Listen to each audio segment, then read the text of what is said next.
Nation TV so and someone does so ne mumanyumre near de esumono epi NSA. Contrafo penny at the Magana Chambers of Mines at the two justices say ye at dear and penny phone shepana abe for anase impugana for and namkuti so ekra a mercury at the back of my Ghana muninano a galamse and a woman deva ebeye. Well, and some for so Pomedia so yeno so apa obasunko ya womo eba hwabwa said be ya 24-hour economy ewo ya pomudi mu no ebetimagina na so yipa this year owo eyetwufo atibokwa e de ato aban nanimu se enkanani beje ho pa LGBTQ++ ose bill na ye de kwa ye yenya mana meye mmara no wo mo nsanfa nko na aban emfa ne nso ano na emwa eba Ghana entimi koyie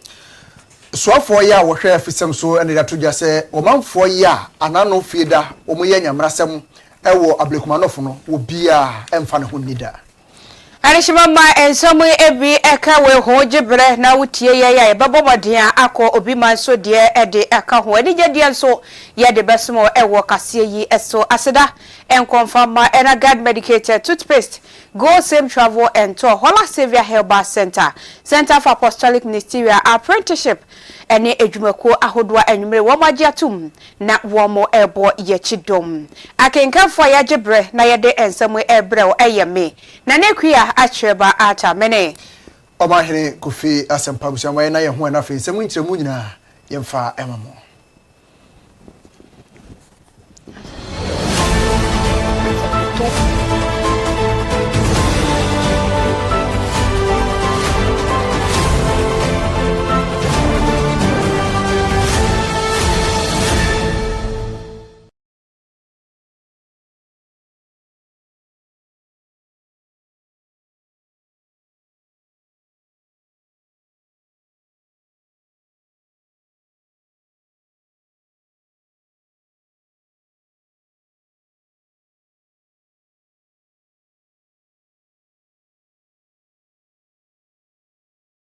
Arishimama ma yemfi kase no enchemu ase ankasa.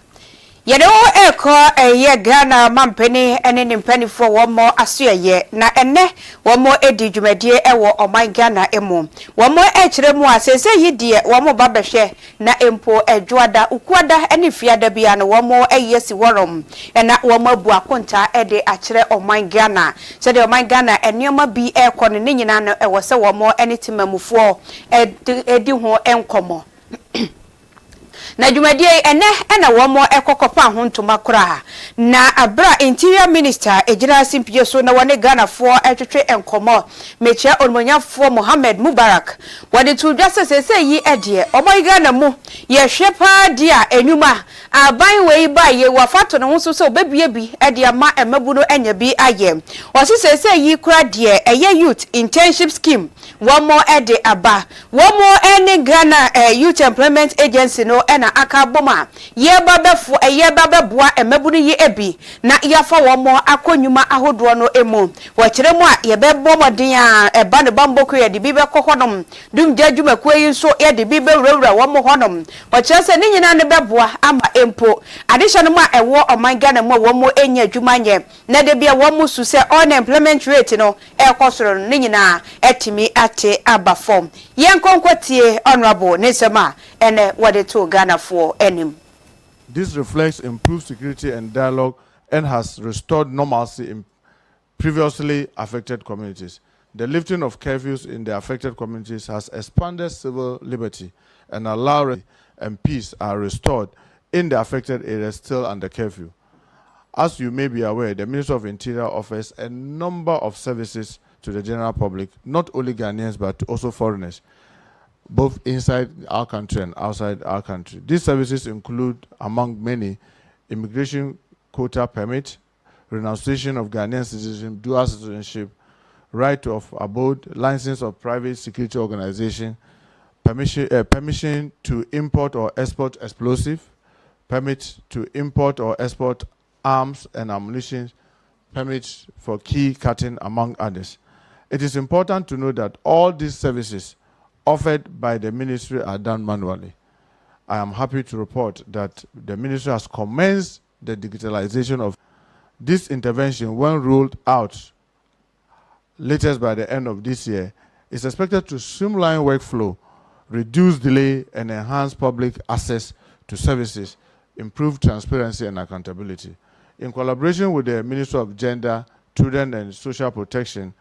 and the Ghana Immigration Service, we were able to remove over 2,241 street beggars that have been cleared off our streets and repatriated to their countries. This exercise has resourced public order in urban centers while supporting vulnerable population with humane intervention. We are mapping our strategy that will make sure that we eliminate all these challenges on all our streets, not only in Accra, but across the cities in our country. Furthermore, we have signed a memorandum of understanding with the Ministry of Youth Development for security agencies internship, enhancing youth employability while supporting security agencies operations. Interns will be deployed across the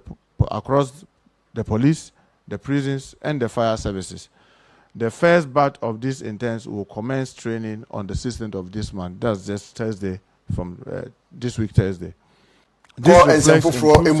Nansai ena aban ede na nisu ade hunu 24-hour economy ebeto Ghana de sema nyina animu yese afede wapa ho ntoma ye besase na aye dwuma na wo apomuti mu no ena enam so ama Professor Dr. Samuel Kaba akoria ya wono na Director General Edema Ghana Health Service wapa wo asunku maku edu se wo ena eba behwe se de be yo meboa ama 24-hour economy atimi akoso ewo health sector na wachire se dwumadi a womba bedie no ombehwe ama clinics ahodo afi chip compound ahodo abrane apre nyina obekọ na apomudi adwumayefo ho no mu a omo eye adwuma se de beye na enkonkoba se bia anadwu betu na obekọ na yese obi ni ho obi ada ni nyina entimi nkonkoba sa se de beye na Ghana ni de se eyare anadwu mpa owram ewa apomudi adwumaye aso ye ba bia obetumi anya ayarehwe na ne ho atono.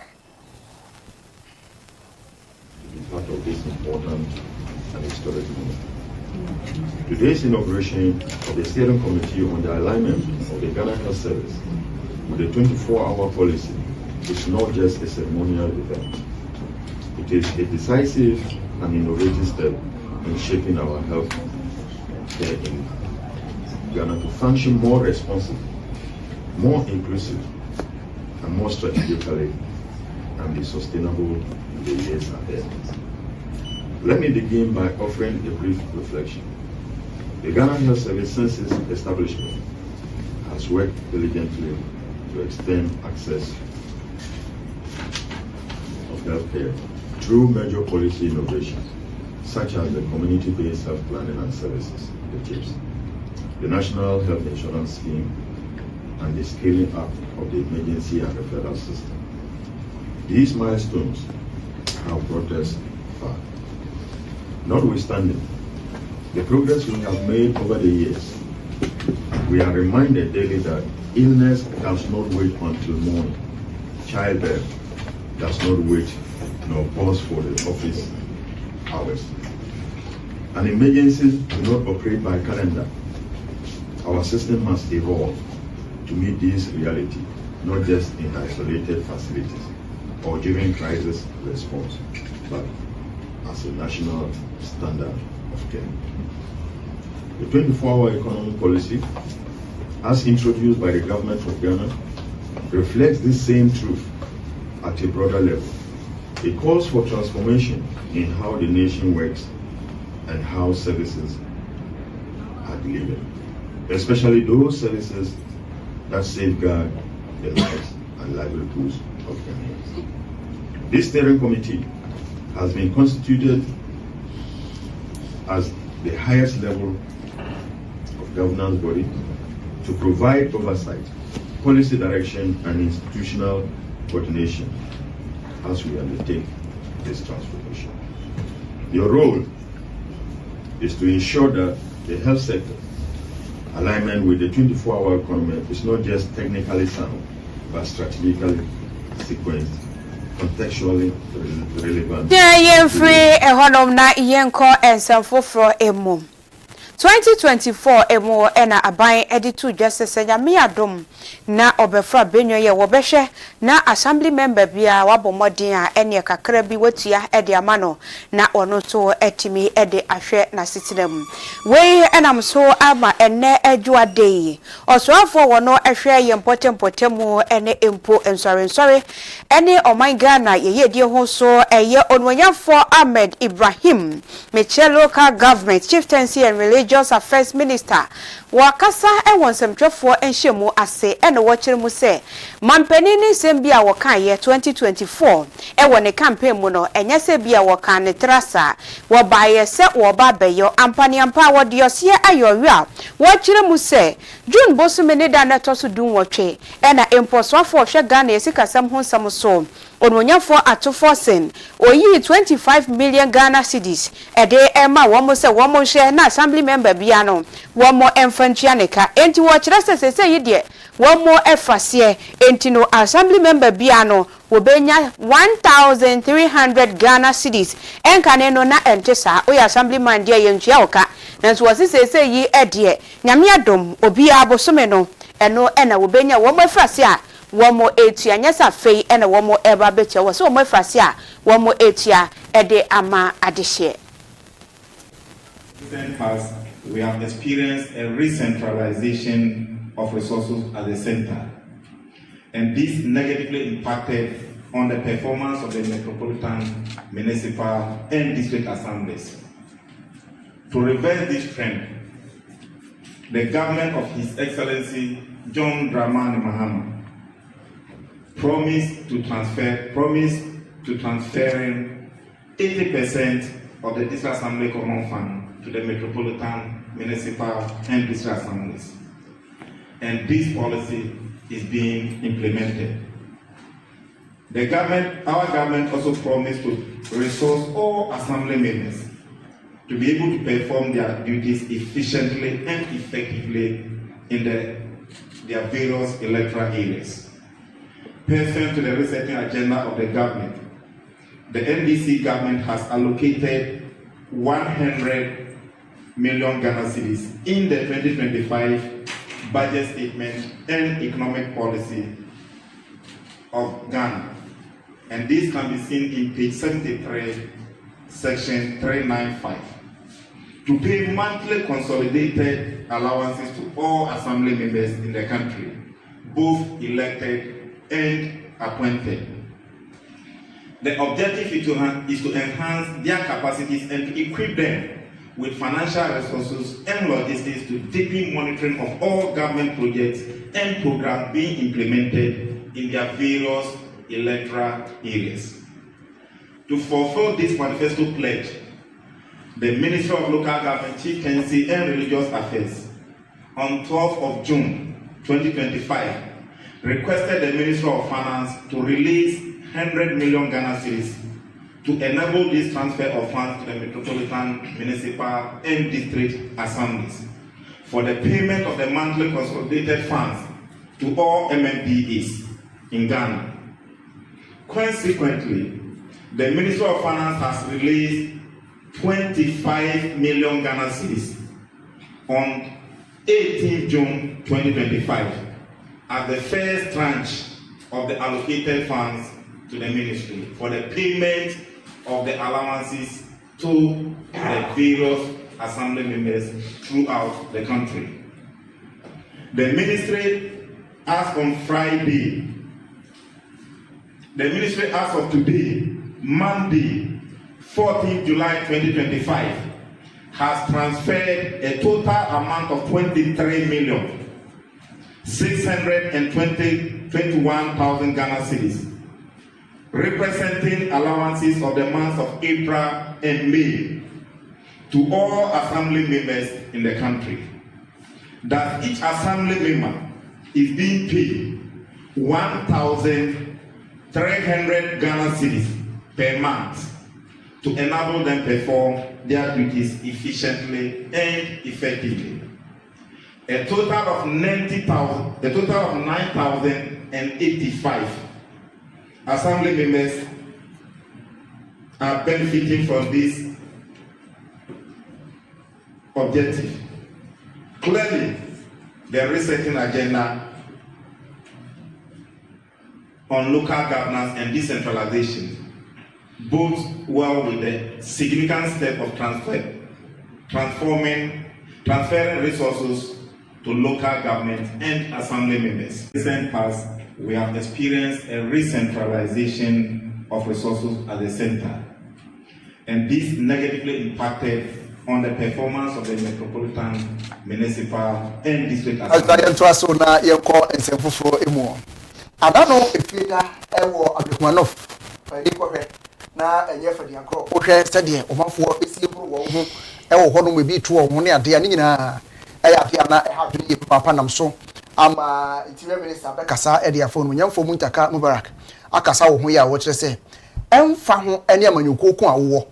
wo mo a edi sa nyamra semi ewo Ablekmanof bia no ye do mbegina emra no sanse sa ade yi eyaka Ghana maburu hododo behwe ye kwa koto abaka kra bi na dane nkontima atwe na dane atwe de bo sa de ade ha dwene pa ogira so e ka ne pipo pa ese sa de course yi e fere pa e de mo man to behwe na obi bia ne ho bom no ba bi emra ne se fata no ye de ato sanse ohwe de course ye bi to mo ho e he de binom bi mi spray ni ade a e ha dwene pa. You saw swift action. What is nice, obviously, the police administration has rules. When an officer, for lack of better word, misbehaves, the first thing is interdiction. Then the person is given an opportunity to defend himself or herself before what they call the police standard bureau, where the professional standard bureau, where the person appears. So that will be the next thing. Obviously, the officer will appear before the police. What do you call a professional standard bureau, where the person will be given an opportunity to be heard, and definitely the videos and all of that will play. Someone will say, and then that drifts into the second part. Why up to about 72 hours we've not seen any swift action with regards to the other unfortunate incident? Let me say that we condemn this in no uncertain terms. I mean, that's, for me, it's a scar on all of us conscience that as people, having practiced democracy for over 3 decades, we cannot simply just go and have election and it will be violent-free. That is something that all of us, in my view, especially those of us in politics, should be very concerned and very worried about. But there's a difference. The huge difference is that, check and see, almost all of us at the top have condemned this. In the past, you will not get that. The vice president has done that. I mean, the president is out of the country, so currently the vice president is leading us, and she condemned it in no uncertain terms. She instructed. I mean, she called me. I told her, Madam, I've already instructed the IGP, and the IGP is sitting here. He will show you. If you could even come to my phone, you'll see. That same day, I forwarded all the videos that I had, and I asked IG, what are you doing about it? I said, look, we have to review the cameras. We have to look at it from all the angles. He has sent the the crime scene guys there. The ICT guys are all working to make sure that we get it. But remember, that officer is somebody that we know, because he has a number, he has a name, we know where he is, we know where we station him, we can easily go after him. But these are guys who commit this sin and they vanish from the system. But we have to, it take time to track them. But assurance is that we are not going to allow this to go unpunished. Unless they flee the country. So long as they are around, they should be rest assured. The law will have to take its course, because we cannot allow this to happen in our country. And you can be rest assured that, and I trust in the professionalism of the IGP and his team, that they are going to do a good job. You saw swift. And yenko and some for emu. Kwanche for penny edema Ghana Chamber of Mines Dr. Kenneth Ashigbe. Wakasa ena wadia tuja chemu se no oman Ghana. Ye fiti asiye se ye boa na empo galamse ye tu asiye ewo mayi mono. Adesha mo ebida so wo hono ma wo mo de wo mo ye. Wose wo mo nam koti kwan so pa ena ekra mercury edeba oman Ghana mu. Ene obehunu ne wade akwakohye eye pomu honom na wade tu fomagudi a eno no enya sam ketwa enti aban no hwe na empo ye port ahodo no ene me ayahodo bi ye kra nyoma etimi babefa honom no ye nyiri mu papa ene ye nitwa na se ye hunu wo nyoma mu se ukuta mercury bi na de ba man Ghana mu a wo momoden a se wo be ma emra no ene wo edi wo sanso kire mu se ensem twani kopie mu galamsey site na wo kwose wo kwakohwe na empo no de ekoso wo ho no nyina no wo de aba betudwa na ene obekọ galamsey fue ne wo mo atu agu ne so na wo mo bo no obi wo no ma ye pira no de ye ne camera de ahwefom ene nneoma basa wo mo ye e wo ho no wo se eno ne nyina no mampeni ene ne mpanifo ebi emomoden enfo wo mo nansi fom pa na wo mo fa so twe bi ento ho no se yensa so mu se ensem twani wo bo no ana wo ye ne bibia ensem fata ye momoden asesa emra no eno wo ebedi se fata se ye do ko tu fiase kura na ye mfa nkonkoto ho no ogidi se no beboa papa na sa enioma bone no ato atwa oman Ghana emu. Law enforcement agencies treat it with that seriousness, and also that for our judges, when these cases come before them, they take it very, very seriously. And again, when somebody comes before you with mercury, you should then know that by extension, that person is dealing with a situation of illegal mining. And so not only should you deal with it from that point of view, but also you need to throw Act 703 and Act 995 at the particular person. And so that's a very serious thing to do. That you get a journalist who is assaulted in covering an illegal mining activity, and then all you just get is that the accused person, who fortunately is arrested, is only charged with assault and battery. And then you have a paltry, fine that is given to this person, and this person walks away. When we have the issues of the person haven't sinned against the Minerals and Mining Act, and the penalties are very clear. So it is important that in this particular case, the Attorney General goes and looks into this case again, looks at the case again, and see what charges was brought against that particular person, and make sure that we ensure that the person is charged under Act 995, and the punitive sanctions beyond the assault that was done, which is a grave one.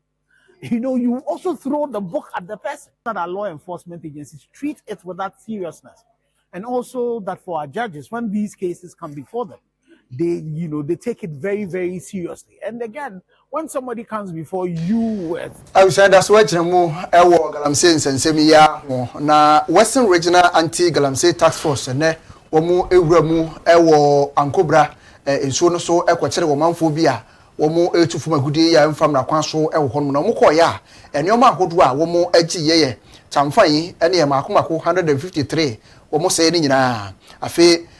makeshift machines ahodo a womu yusuo eno so adwotwe nson ni nyina mo giyeye eno achi agye pumping machine ena afi excavators nsia womu chi ni nyina edifree illegal miners ehono na Western Regional National Security Liaison Officer aye Brigadier General Musa Waja retired wono ena eka ho bie ya wo mukọ ye kokudi dwumai no ena wona nsamtwofo ekasa ena wo kire se wo hwedwumadi a wo mudi na wo mani abrepa sanse aban timpo eso betu Galamsey yase yi na ni abrepa no ti wo mososo mu ni agro wo mani abrepa se wo bia ya wo tufu magudi na emfa makwa so no twen wo mpa na wo moba sanse de ekoso no sey yensu ye nkwaye ena fi oduman kwansase a wote atomye no sey ni nyina eno ti de ombetimi ombeye bia se de be betu ase no omso ombeye. Yes, as you said, today is the second patrol on the Kubra River, and as part of our deception plan, we decided now to start from the upstream towards the downstream. We started from Wieso, and then came to Eshiem, and then to Mentu, and then finally came to the Transit. Generally, it has been successful, and the operation was led by the Western Naval Command, supported as usual by the 2nd Infantry Battalion and National Security Operatives. One significant thing that we noticed was that because of our previous operation, there were less activities along the banks of the river. It's an indication that the message is going across to all those who are settling along the banks of the river. Generally, we managed to destroy about 153 champaigns. We destroyed 2 major unauthorized structures, and then we have about 6 water pump machines. whilst coming, we realized that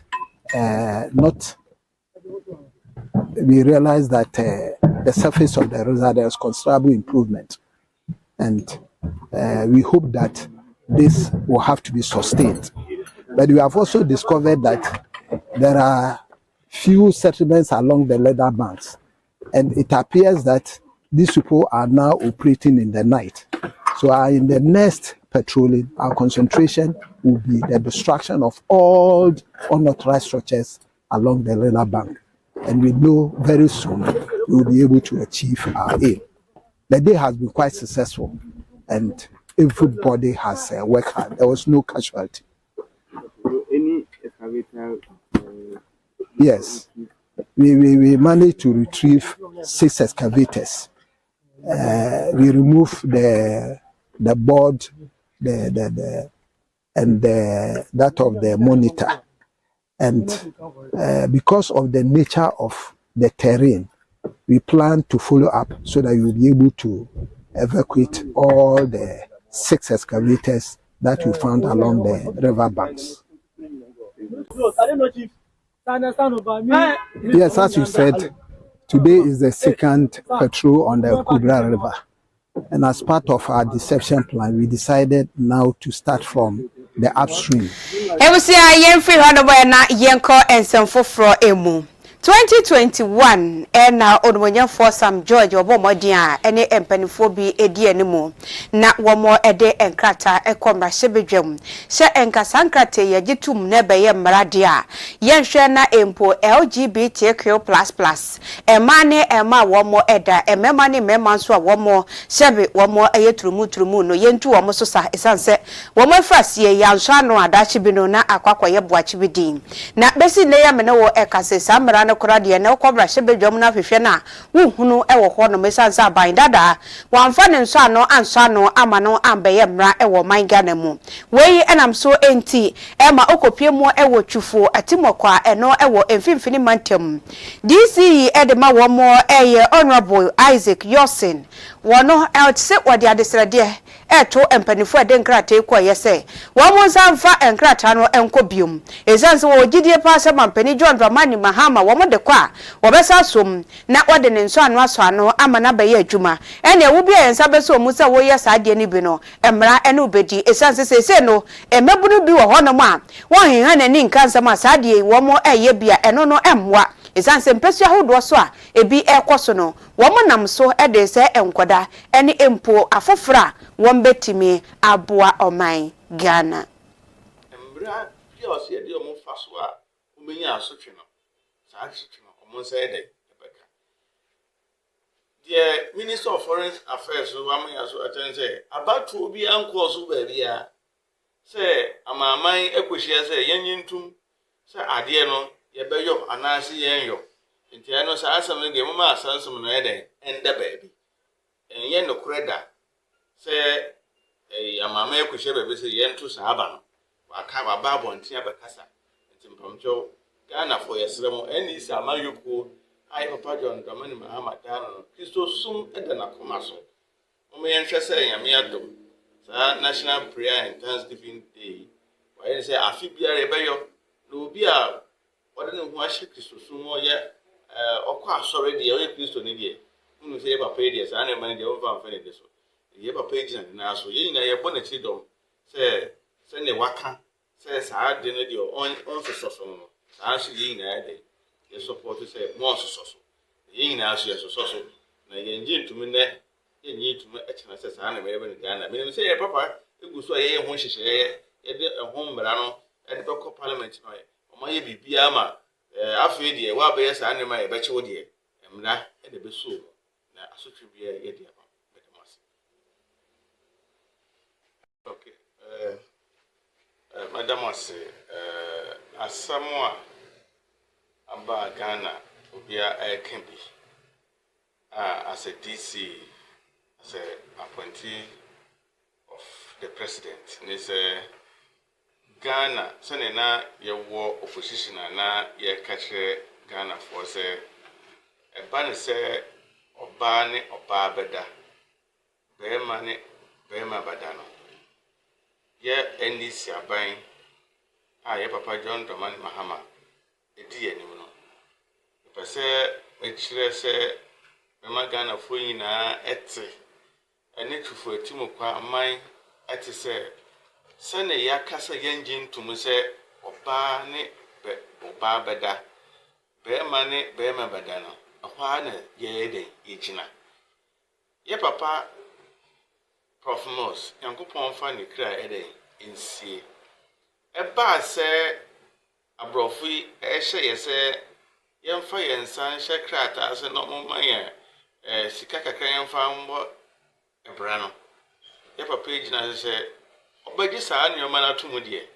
enuanom fa obosika ede enko ye papa John Mahama ndc amayuko enne Ghana hye yensa yebu oman no bebi yegina no ehwa na yegina se ye de yenjintum na me kachire tufotimu kwa aman obi a otie me ne se wo a wonnim a wo district yi mu a ye be chiwo se wo ye oba wonu aba gina baabi yes anyoma no wa bonten a se be chiwo se obi ba me information se mo yes anyoma no wa dem mo di ye be ma a police for nsa embra bia o se de o mo fa so a o menya asotwe no sa asotwe no o mo nsa ye de the Minister of Foreign Affairs, about to be uncles baby.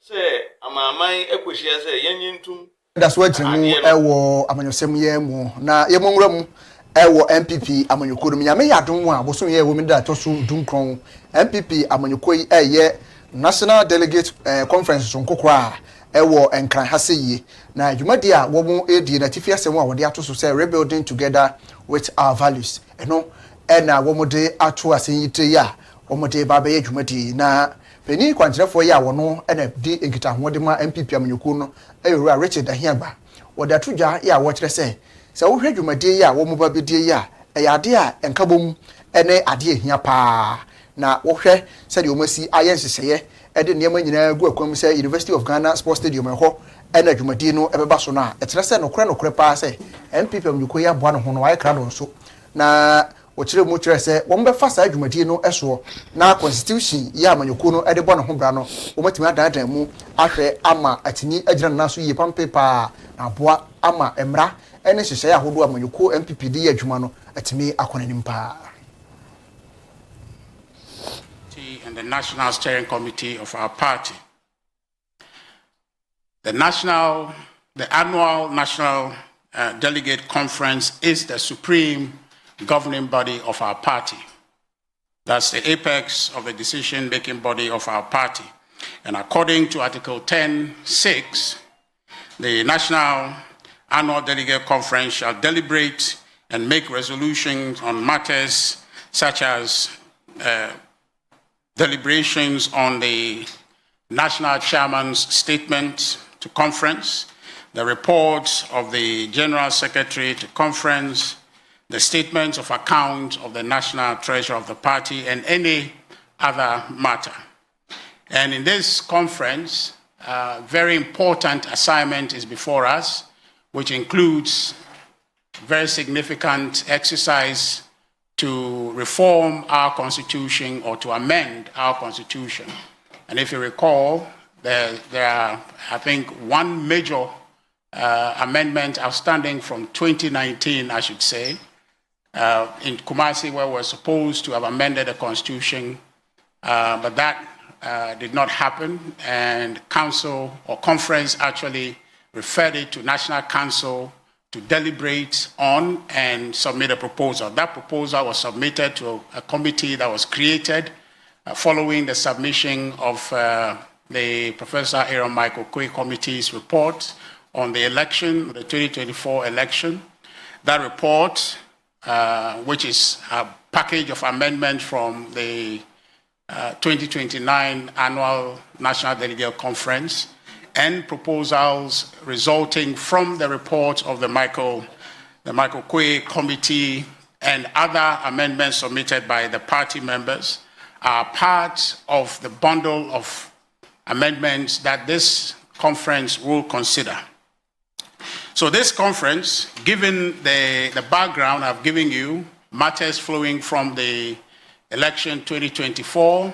the outstanding amendment from 2019, and the fresh amendments that have been brought are designed to reshape our party, are designed, which amendments, if conference accepts, are designed to re-engineer the path of our party towards rebuilding for a stronger and a more resilient party in the future. So it's a very important conference that we are going to have here. And the reason why, for the first time, we've taken time to join with you to go through this exercise of unveiling the theme, to underline just how important this conference is and what the guiding torchlight is for this conference. The theme of the conference is the rallying point, is the call that we are assembling as a party to answer and to move from conference with that understanding and to build from there to a more rewarding and a more encouraging future for our party. So it's a very important assignment this morning. But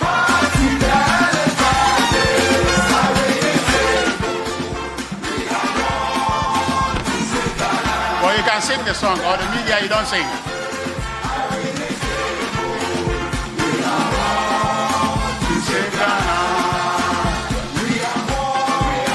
The media is very and the National Steering Committee of our party.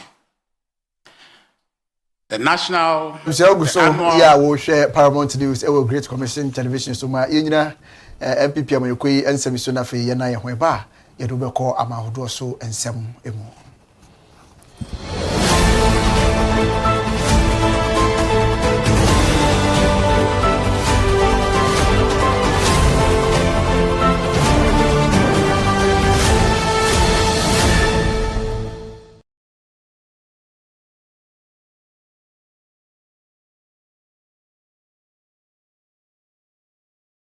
Anuanom ne adɔfo mede nkyira sonko mo bi biara samre ɔhwɛ me kasamfoni so medin de nana ɔtafrija owusu agyeman mene kwankyerɛfo a meda tam heba center ano ene adwumaku a yɛde tam heba mesha yɛde abadwama so ana afi tam heba mesha ene ne capsules so yɛde aba na ne mesha ase afiri yɛ tam heba mesha ene ne capsules no no kwasem sɛ yɛbɛka sɛ yɛduru foforo esan sɛ yɛde aduru ba enhyɛ da enche bebre nanso adanse bebre na nkrɔfo edi de fa ho patro enane da utie me anas wohwɛ me de a mɛkasa manu besi no menim so bɛbɔ awura drasto heba so pharmacy shop bia no akɔpɛ tam heba mesha tam heba mesha anasa ne capsules no bi wakɔ pe bi atɔ wobusam sɛ dwuma bɛɛ kora na saa eduro wei edie no kwasam sɛ broni kan bi sɛ for general well-being yɛ kan general well-being ayɛ sɛ nipa efre wɔnase ekɔpem witrinwi ana efre witi kɔpem wɔnase no ɛboa ama nipadua no etimi fa no ntoma pa efra esan sɛ bibi wɔ nipadua ma fa no white blood cells ɛne red blood cells na no kwasam sɛ ɛno na ɛboa mada ne da yare ɛbɔn a ɛkutia saa yarewa no na nipa bia immune system no ɛwɔ form no bu yare bia bebe bia no na ebia bɔ no to won se de bia na bɛka sɛ wɔsɛm ha ade bɛkye wɔ se ade ɛkye wɔ se yare we aba me so bia kameo yare we manya bi saa nipa no ɛkyerɛ sɛ na pomuden no entimi NCP entimi ensita ne center tam herbal center ya transe ne akɔfa tam herbal mesha anasa the capsules ɛde aba na wono no ma yɛ ade a ebetuma boa ama watumi ade ho ba pa me pa atwa wo yɛ bɛma na sɛ wotie me na kwasɛm sɛ bia na no ɔba bia kɔdi hyiamu efiri ɔkɔ no bo nsi nsuo fita na efiri bɛma mu na ɛba obu abo nsi efiri 3 days kɔrɔ na nsuo na asesa kala obu nsafe na scent abam obu nsafe na bɛma mu na ɛyɛ ne ya afi wɔdwo nso abo nsi na wanwene ne se me pa atwa ɛbra wono no maduro no ɛbo ama ho abrasa ne red brasas na fa no ntoma pa efra no na eyi saa wɔ ha we so ɛde efiri hɔ ɛde ama me pa atwa bɛma a wotie me enkonko gyina baabi na mfe wo senko hye wiram na ɛnyo nso wɔ amra wote yaw kɛseɛ ɛwɔ bɛma mu wono no ta tam HHaba mesha anasa ne capsules na ayade a ebetumi aboa say na ne capsules no so etie na no kwasem se ehade kama obu ha na duro no je sa oto nsuo na ade anom capsules no me pa twa ye de ne de o no ma wode obanom capsules no kwa wode nsuo na benom nsuo no so na abeto a nsuo no kwa na obenom esanse ne nyina no eye adwuma baako na no kwasem se wono no aduro na etimi bo papa saa na we oba so na me pa twa o hweme a bo made na no tam HHaba mesha anasa ne capsules no bi esanse eboa siesie ahemfie eboa ma oba wetimi ye oba sema meninsa me maame me nua maame ka de mo hode a me pa kire sanse mpanifo so banyansa ne yebunu be na yenkana sam to yo ba na pese wa ware esode a na wo de saa ye tam HHaba mesha anasa de capsules no na de aye waduru na ebeboa amaniema atimi akoyi de amawo no kwasen so bu ano wa akora bi obo so okudware nsu ma fi ho abo se moja na efire ne ba mamu na eba obu ane de ode akọ hospital no num rahodo bebre entimi emmoa no ono no tam HHaba mesha anasa de capsules ya ebeboa yi saa ha we nyina de efire ho de amawo adanse bebre na enkrofo di fedru ho me pacho wo de wo tie me abomaden bowra drasto herbal shop bi e ben wo bia no wo kwa wo so petam HHaba mesha anasa the capsules your number is 0244 417 669 0244 417 669 sanso go screen na say obotimi afre na sem bi se obia no wonso watumi abusayen me pacho anu akire no ye dry de ba adwa so a ene ba bia atu say eye time heba mesha ene ofa ba bia no obi e kata me ba mesha time ba mesha mu secret ene sen de dada meta kan se mini secret bia na mu ene madwuma pa ye yinti no ena ma aduro ne da so a igina ne na so me pacho ye ade malaria fever na e ha wo wanumato untumi ni din dane dana honam eye oya okoto kete so a untumi na waduru eye time heba mesha eduro ni ye eduro a wonom ebeboa mo otuma didi ebeboa mo otuma numsuom na yare ebu okwampa betre fidie so no na yade ana manka na nsu su eduro na ekọ sanse yankopon ene se yare yare sefro yankopon eso de adua time heba mesha mu me na otafri jase bowra draso heba show former show bia okwa menka se meto eduro bia keke okwa so pe time heba mesha TIME ayade wonya bia betumi abo papa ama wonso watumi ado ho wona se yehwe hona ma edwa ho obabu abo bosom yensa bosom yenu na sebsem no hunu moja ni obi okra wonim se yade asebsem afuro na wafa na so baka hospital be na moja mo hwehwemu no na malaria parasite ene woni ni paduam na akofa saa o hawe ede abre no ono no time heba mishane bia bebo ayi saa o hawe nyina ede afiri ho ye ko hospital health center sa a doctor fo bedi ho adanse se yade ekumuni papa malaria fever na so ye kanisia no binim sa agro bi na yedi sa se perefo so wirekoto sakum enyama nsehu na so na yasemi hia dane dasma metaka sakasa bibiri ense yade eduro ene se yade dodo akonwa no bakofo entra so ne senti wo de bomade koto tam heba mesha ana tam heba mesha ne capsules ne bi na eyusu na yade ebetuma aboa na dane dansoro de ase da PC de mama tam heba center me do bibira sese munya so na munya adaje na mohwe me nyame adoma dasane ebesan ahia midin nana otafrija owusu agemai makramo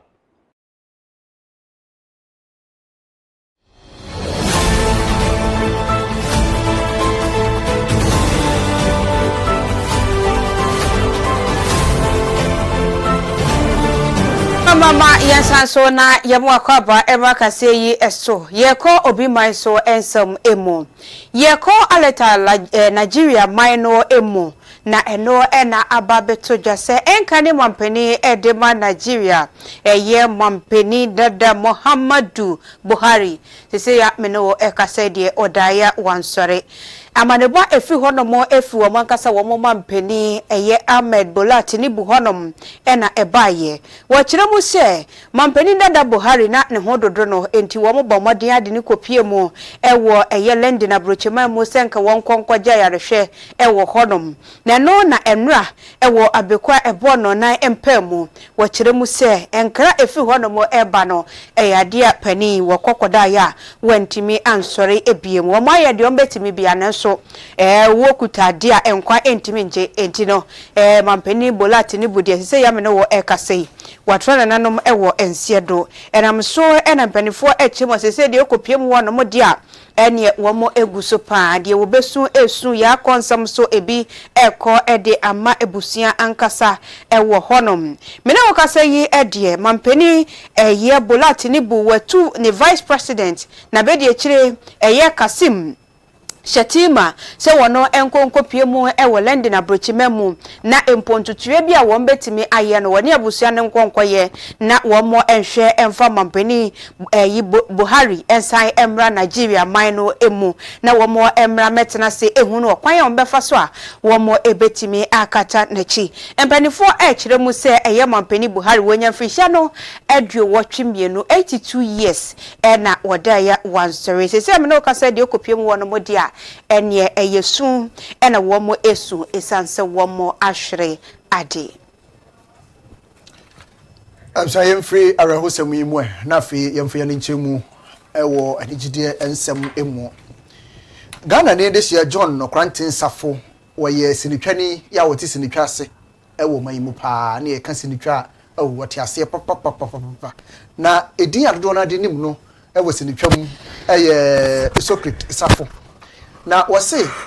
se wohwe Ghana ye creative industry na wono waye krado pa se de abawei eye no obefoa no so na de wonim nyina so wode aka aban de hu na atimi akona nimu pa sanse wose wohwe dwumade aban eba ye wasase na wodi ewo creative art industry ni mu a ekire pefe se aban ewo ni so ade hunu se wobetumi aboa ama creative art no assassin dada mu yi pa eno ewo kire se anano kura ofa fun e de frɛ resuma coordinator ya woda Black Star experience ya no ebisa no kura se ede akura nti ena sa adwumati ekoso 1 to nsan fan frɛ ni sanse enimdi ahodo bebre na ena wono Socrates owo eno nti sesi ayi mprempre yi